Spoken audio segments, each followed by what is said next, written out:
আপনারা জানেন আমি এই করিমগঞ্জের মধ্যে আপনাদের বিভিন্ন ভিডিও নিয়ে আসি। আজকে আপনারা দেখতে পাচ্ছেন একটি কাঠ কাটার মেশিন আমি তুলে ধরলাম। প্রিয় বন্ধুরা, আমি করিমগঞ্জ ব্লক বাই সৈয়দ মোশাররফ।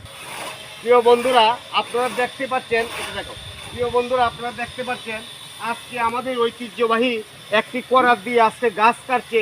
আমি শুধু অল্প তুলে ধরলাম। প্রিয় বন্ধুরা আমার, যদি আপনাদের ভিডিওটা ভালো লেগে থাকে একটি লাইক একটি কমেন্ট দিয়ে পাশে থাকবেন। প্রিয় বন্ধুরা, প্রিয় বন্ধুরা, আমি কিছু কথা বলার চেষ্টা করছি আমার এক ভাইয়ের সঙ্গে। ভাই, আপনি কেমন আছেন? প্রিয় ভাই আমার, আলহামদুলিল্লাহ ভাই, ভালো আছেন? হ্যাঁ, আপনাদের এই যে মেশিন দিয়ে কাজ কাম করতেছে, কিরকম কাজ কাম আজকে আপনাদের এই মেশিনের গ্রাহকরা কিরকম আসছে আজকে কাঠ কাটছে আমাদের এখানে? কাটতে মোটামুটি পাটির বালু কাটি কাটতে আছে এমনি। এরপরে তো আগে লেন তো ব্যবসা ও নাই, একটু ডেম। প্রিয় বন্ধুরা, তুলে ধরলাম আজকের